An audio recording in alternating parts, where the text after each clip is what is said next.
Good morning. I'm back in the market garden this morning. It's been a little while. We've had some crazy weather here in central New Hampshire, zone 5B.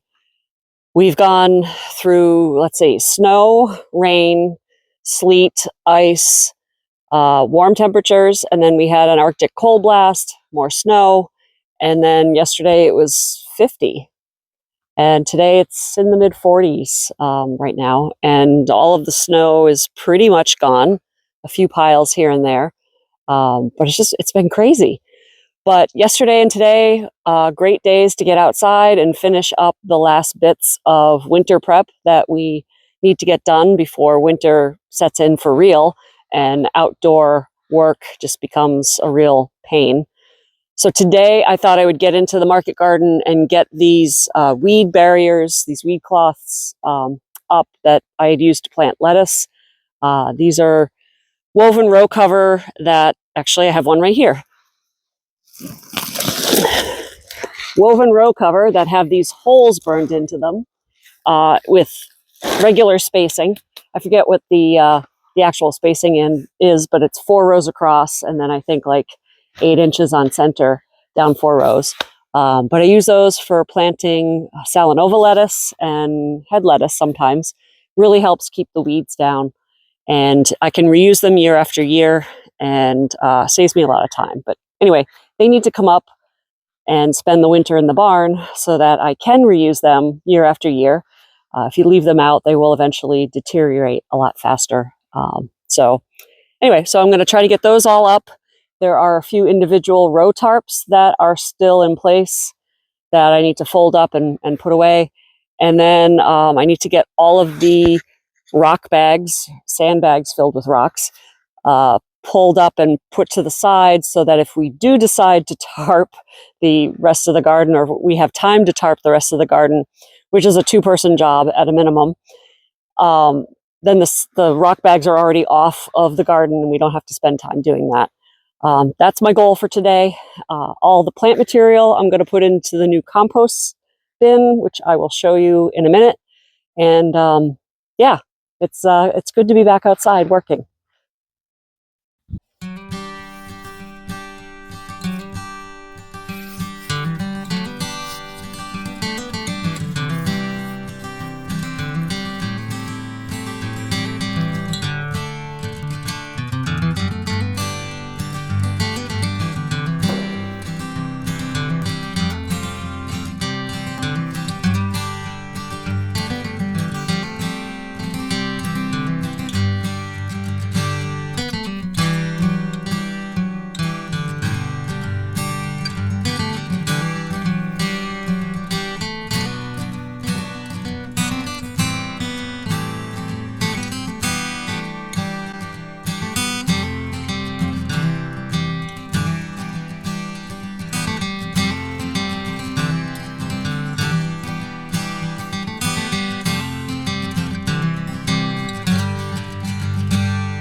I have my first wheelbarrow full of lettuce, so I brought it over to this compost bin system that my husband and I, mainly my husband, built just a month or so ago, completely from reclaimed materials.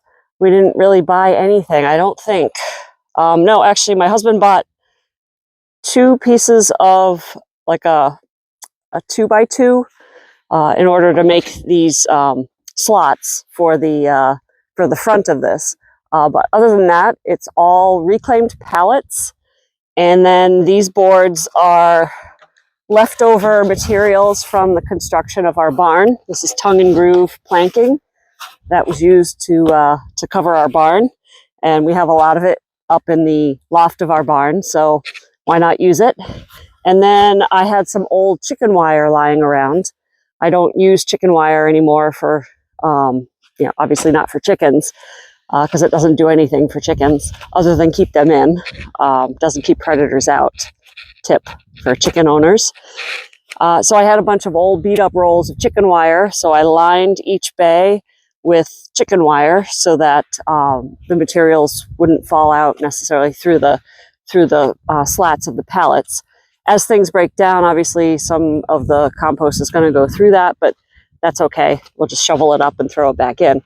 But the plan, I guess, or the purpose of these 3 bays is to allow new material to come in, and as it ages, it goes that way. And the 3rd bin, the final bin, will be the finished compost, stuff that's completely broken down and can either be, probably be sieved through a screen to get out any remaining big chunks, which can then be put back in the middle bin, which is kind of the intermediately done compost area. So it's a simple system. It works great.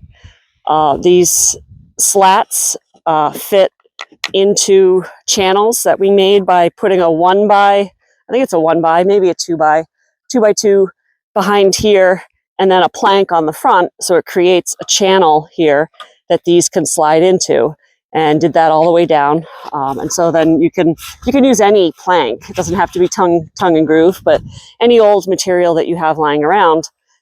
This way, as you are building your pile, you can add planks, and it just makes it a lot easier said than done, a lot easier to get into the pile if you can remove some of these planks to work on. So I'm going to put the lettuce in here and close it back up. Actually, I'll put 1 plank back because I'll have more material, and get back into the garden.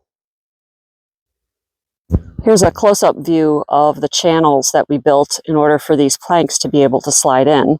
There's this, I think it's a 2 by 2, maybe a 1 by 1, I don't know. And that's attached to the front of the pallet with some blocking and screws. And then this plank here is screwed to that 1 by or 2 by with some screws.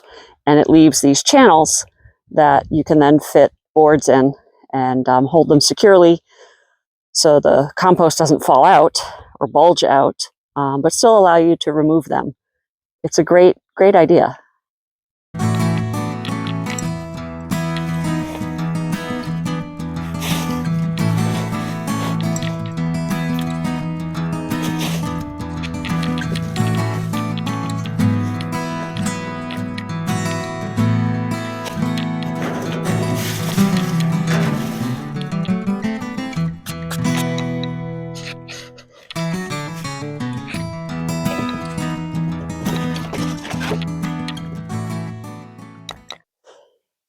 Now, there's a whole science around composting and how you're supposed to layer the green and the brown materials to achieve optimum composting. I honestly have never really concerned myself with the details of that so much because I know that eventually everything's going to rot down anyway. If you're looking for speed, there's definitely ways to compost fast using precise layering system and turning it so many times. But for our purposes, I sort of just chuck everything in, and I do try to layer some brown materials in because we do have an awful lot of green materials, leaves and stems and things like that. So we do have a pile of wood shavings that come from a gentleman in town that's a woodworker, and he gives us his shavings. And he's very careful not to put any black walnut in there. He does some work with black walnut, so he keeps those separate. It's mostly pine and some hardwoods like maple and cherry, birch, ash, that sort of thing. But it's nice brown material and it's free. So we have a pile off to the side. And so when I've put a big load of green in here, I do try to make an effort to put a little brown on top. And today it's going to be some shavings. It can be dried leaves, it can be wood chips, whatever you have on hand. But I'm just going to load this up on top of the green stuff I just put in, and get back into the garden.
Okay, I got 2 rows of old lettuce taken out, and the woven weed mat taken out as well, and the strip of tarp that I use to cover the aisleway where the irrigation line lies, so I don't have to weed around the irrigation line all summer.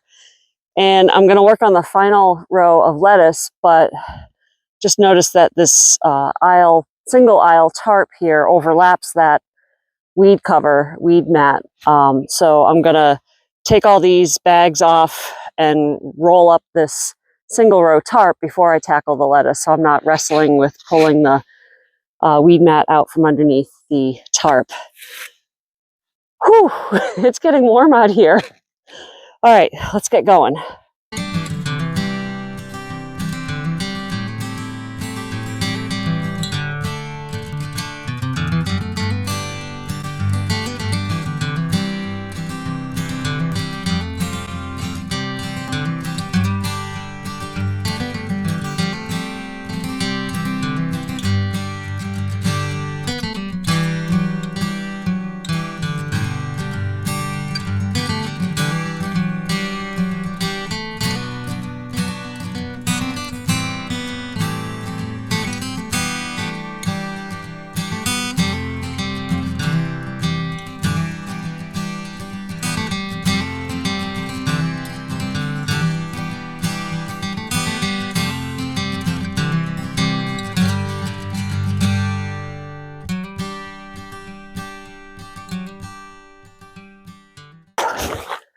Well, this tarp put up a fight. Of course, everything is still wet from the rain and the snow and ice and all the other precipitation we've had in the last couple of weeks. So when I pulled this tarp up, anything, all the mud, any dirt on it was wet, and part of the chard row is laying on top of it, so that was also wet.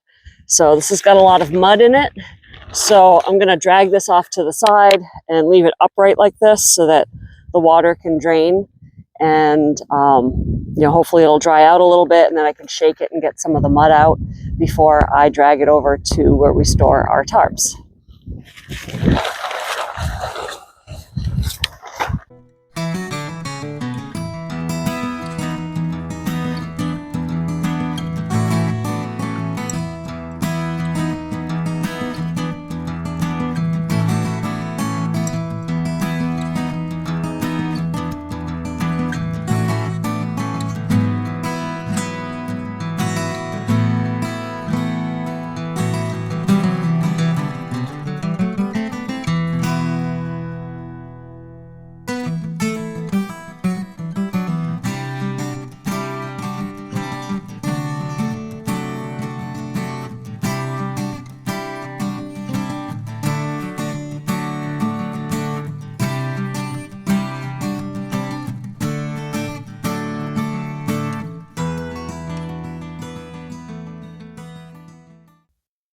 All right, lettuce rows are done.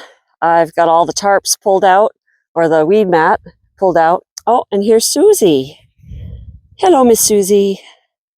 Hello, my sweetie. We just heard gunfire somewhere on the other side of town, and Suzie does not like gunshots. She will never be a bird dog. Anyway, we'll go in a minute.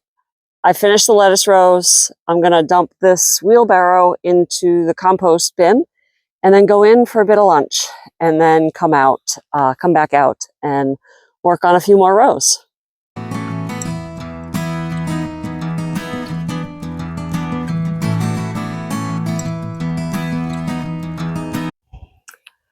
I'm back from lunch, and I've got a few more things I want to knock off before I go inside. It's funny, I've been gone less than an hour, and it already feels like it's getting toward dusk, and it's only about 2:30. So that's December in New Hampshire. It gets dark at about 4:15, 4:30, somewhere around there. It's pretty dark. So daylight is short. I'm going to try to cut down this chard row, get the vegetation into the compost heap. I've got some pea vines, pea stalks that I just let crumble right there. That can go in the compost heap as well. And some old beans, bush beans. I'll cut those at the surface and leave the roots in the soil and bring the tops to the compost. And I may try to clean up that basil back there. And if I have any energy left, I'll take this single row tarp and move all the rock bags and fold that up and get that out of the way. And then I think that'll be it for today. There's still much more to do here, but yeah, that was a lot. So let's get cracking on this, and yeah.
Well, I think I'm done for today. I didn't get the single row tarp off, but I got most of the plant material out of the garden, and that's a big win. And I'm just beat. It's been a long day in the garden, and it's clouding up. We're actually supposed to get snow flurries tonight, so I think we're going to get back into winter for a little bit. I'm hoping for at least one more day of reasonable weather that will allow me to get out here and maybe do a little weeding and some final cut downs of like the asparagus and the comfrey. And then I can feel, pretty good about where we are for winter. I'm going to take the last wheelbarrow of material over to the compost bin. Well, I filled up the compost bin. Whew. This will actually rot down pretty quickly, and I would guess in probably another month you'll see this come right down, probably a foot or two. Even in the cold weather, there's still some compost activity going on, although it's obviously not as much as in the warmer months. But thankfully, I think I've got most of the plant material I want to put in here already in here, so don't have to worry about overflowing this.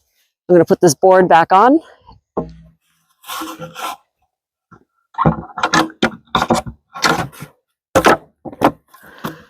There. And then put my tools away and go back inside and get something warm to drink.